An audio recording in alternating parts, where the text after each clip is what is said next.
Lunes por la mañana, 17 de febrero de 2003. Un guardia de seguridad del Centro de Diamantes de Amberes camina hacia la bóveda subterránea, 2 pisos bajo el nivel de la calle, y se detiene en seco. La puerta de acero de 3 toneladas está abierta. Adentro, 109 cajas de seguridad han sido forzadas, su contenido desaparecido.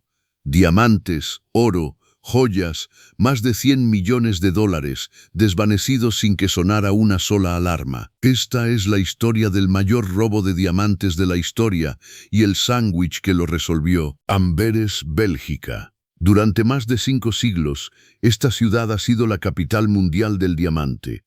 Su barrio diamantero, apenas 1 kilómetro cuadrado, maneja el 84% de los diamantes en bruto del mundo. Miles de millones de dólares en piedras preciosas pasan por sus bóvedas cada día. En el corazón de este barrio se alza una fortaleza anodina en la calle Schupstrat, el centro de diamantes de Amberes. Su bóveda subterránea se consideraba impenetrable. 10 capas de seguridad, una cerradura de combinación con 100 millones de códigos posibles. Una llave de 30 centímetros supuestamente imposible de duplicar, sensores infrarrojos, detectores sísmicos, alarmas magnéticas. La puerta de la bóveda pesaba 3 toneladas y podía resistir 12 horas de perforación continua.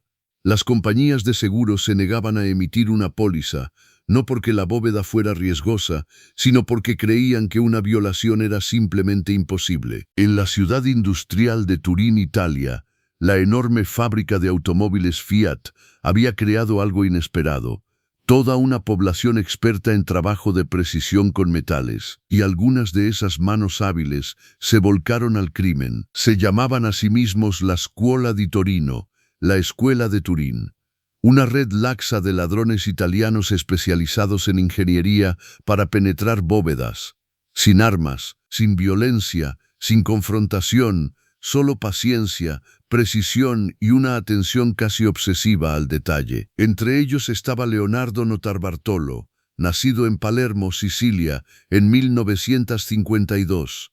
Había empezado a robar a los 6 años. A los 30 era uno de los ladrones de joyas más prolíficos de Italia, visitando Amberes, y luego estaba Ferdinando Finotto, apodado el Monstruo por su corpulencia. Finotto fue quien primero miró el centro de diamantes de Amberes y no vio una fortaleza impenetrable, sino un rompecabezas esperando ser resuelto. A principios de 2001, Notarbartolo entró al centro de diamantes de Amberes y firmó un contrato de alquiler para una pequeña oficina.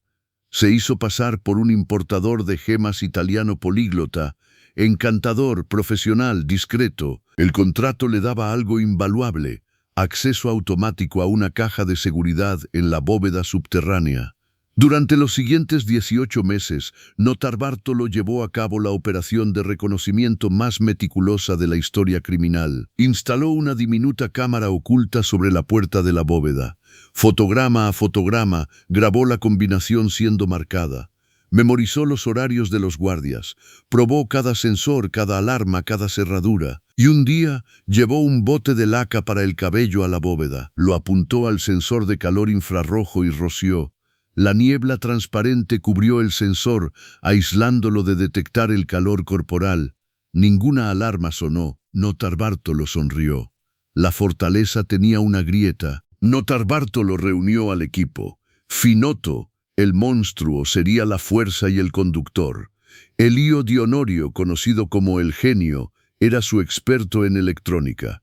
Dirigía varias empresas pantalla y podía burlar cualquier sistema de alarma jamás construido. Pietro Tabano, lo llamaban Speedy, era un viejo amigo de Notarbartolo, encargado de las comunicaciones y la logística. Y luego estaba el quinto hombre. Nadie fuera del equipo conocía su verdadero nombre. Lo llamaban el Rey de las Llaves, un hombre mayor, callado, paciente y uno de los mejores cerrajeros del mundo. Usando solo las grabaciones de video de la cámara oculta de Notarbartolo, el Rey de las Llaves estudió la llave de 30 centímetros y creó una réplica exacta. Luego hizo algo audaz. Robó la llave original de un cuarto de servicio sin cerrar, asegurándose de que nadie descubriera que podía ser copiada. Antes de llegar al robo en sí, necesitan entender a qué se enfrentaban. 10 capas de seguridad, cada una diseñada para detener intrusos incluso si todas las demás fallaban. Capa 1. Una cerradura de combinación con 100 millones de códigos posibles. Capa 2. Una llave de 30 centímetros supuestamente imposible de duplicar. Capa 3. Sensores sísmicos que detectaban la más mínima vibración. Capa 4. Una reja de acero bloqueando el corredor de la bóveda. Capa 5. Sensores magnéticos en la propia puerta. Capa 6. Cámaras de seguridad externas monitoreando cada acceso. Y dentro de la bóveda, capa 7. Un teclado que requería un código separado. Capa 8. Un sensor de luz que se activaba si alguien encendía las luces. Capa 9. Y capa 10. Un sensor infrarrojo de calor y movimiento, el mismo que Notarbartolo ya había derrotado con un bote de laca. Viernes 14 de febrero de 2003, día de San Valentín. Mientras las parejas de Amberes se dirigían a restaurantes y teatros, Leonardo Notarbartolo estacionó su auto en el garaje subterráneo del Centro de Diamantes, subió en el ascensor a su oficina alquilada y esperó. A las 7 de la tarde, el edificio estaba vacío. Todos se habían ido a casa para el largo fin de semana. Bajo el amparo de la oscuridad, el equipo entró por un edificio contiguo, una oficina abandonada cuya cerradura el rey de las llaves ya había forzado días antes. Cruzaron un jardín privado que ninguna cámara cubría. Subieron una escalera hasta un pequeño balcón y se deslizaron dentro del Centro de Diamantes. Ahora comenzaba el verdadero trabajo. Días antes, durante el horario comercial cuando las alarmas estaban desactivadas, el equipo había desatornillado parcialmente las placas del sensor magnético de la puerta de la bóveda y las había recolocado con cinta adhesiva de doble cara. La puerta parecía segura. El sistema de monitoreo mostraba verde, pero las placas ahora podían moverse. Donorio insertó una placa de aluminio hecha a medida entre las placas, manteniendo el campo magnético mientras la puerta se abría.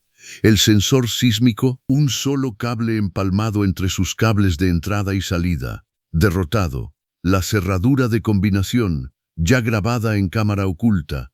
La llave de 30 centímetros, ya duplicada. La puerta de 3 toneladas se abrió. Estaban dentro. Primero, cubrieron el sensor de luz con cinta adhesiva. Luego encendieron las luces. Ante ellos se extendían filas y filas de cajas de seguridad, 189 en total, cada una protegida por su propia cerradura de llave y una combinación de 3 letras. El rey de las llaves sacó un taladro manual, hecho a medida, casi silencioso. Comenzó a trabajar las cajas una por una. Toda la noche del sábado y hasta el domingo, el equipo trabajó. El rey de las llaves perforó. Los demás vaciaron el contenido en bolsas de lona. Diamantes sueltos cayendo como hielo, lingotes de oro, plata, joyas, relojes, efectivo en media docena de monedas. Cuando finalmente se detuvieron, 109 cajas estaban abiertas. 80 permanecieron intactas, incluyendo, conspicuamente, la propia caja de Notarbartolo. Cargaron las bolsas y desaparecieron en la luz de la madrugada. Ni una sola alarma había sonado. El sistema de monitoreo seguía mostrando todas las puertas selladas, todos los sensores en verde.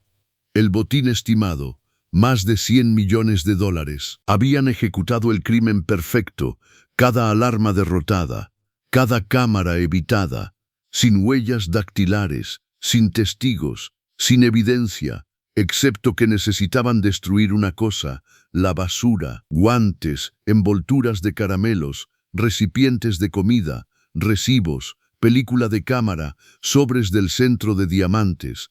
El plan era simple, conducir a un punto predeterminado y quemar todo. Pero Pietro Tabano, Speedy, estaba nervioso, había estado ansioso durante toda la operación y ahora, conduciendo por el campo belga con Notarbartolo, insistió en cambiar la ruta. Tomaron un camino boscoso cerca de la autopista E19 entre Amberes y Bruselas. Y entonces, en un momento de pánico, simplemente tiraron las bolsas de basura en el bosque de Flordambos.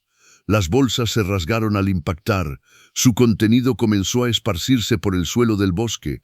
No podían detenerse a quemarlo ahora. Se fueron. Menos de 48 horas después, un terrateniente local llamado August Van Kam caminaba por su propiedad cerca del bosque de Flordambos cuando notó basura esparcida entre los árboles. Encontró una mezcla extraña, envolturas de caramelos, monedas internacionales, guantes, película de cámara y sobres con el logo del Centro de Diamantes de Amberes. Van Kam había visto las noticias, sabía del robo. Llamó a la policía de inmediato. Los equipos forenses descendieron sobre el bosque y allí, entre la evidencia esparcida, lo encontraron, un sándwich de salami a medio comer, aún envuelto en su papel.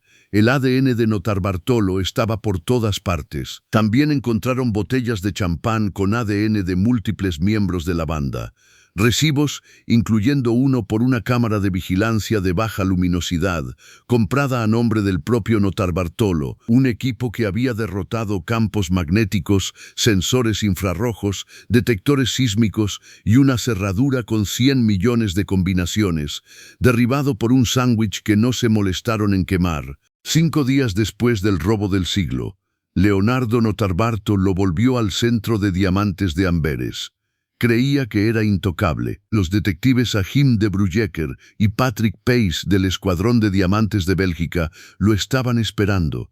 Lo arrestaron en el acto. Cuando los investigadores examinaron la caja de seguridad de Notarbartolo, la única en su fila que no fue tocada durante el robo, confirmó lo que ya sospechaban: era el infiltrado. Los otros arrestos siguieron. Finotto fue capturado en Italia en 2007. Dionorio fue extraditado a Bélgica el mismo año. Tabano fue condenado en ausencia. Pero el rey de las llaves, el maestro cerrajero que había duplicado la llave imposible, que había perforado 109 cajas con una herramienta manual, nunca fue identificado, nunca encontrado. En 2005, un tribunal de Amberes condenó a Notarbartolo a 10 años, el máximo para robo no violento bajo la ley belga, más una multa de 1 millón de euros. Finotto, Donorio y Tabano recibieron 5 años cada uno. Pero aquí es donde la historia se vuelve aún más extraña. Menos del 1% de los diamantes robados fueron recuperados. Más de 100 millones de dólares en gemas simplemente se desvanecieron y nadie sabe a dónde fueron. Notarbartolo, desde su celda, ofreció su propia versión. Afirmó que un comerciante de diamantes llamado Alessandro había contratado al equipo por 100.000 euros y que todo el robo era en realidad un esquema de fraude de seguros. ¿El problema? La bóveda misma no estaba asegurada. Las compañías de seguros ya habían identificado fallas de seguridad y se negaron a emitir una póliza. Liberado en libertad condicional en 2009, Notarbartolo dio una entrevista histórica a la revista Wire.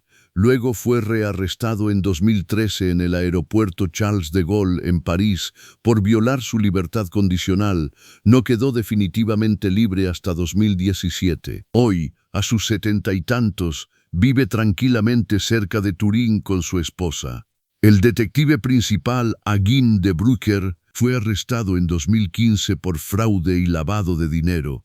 Encontrado en posesión de diamantes ilícitos, fue expulsado del cuerpo policial. Ferdinando Finotto, el monstruo, murió en 2022 a los 63 años, y los diamantes siguen desaparecidos.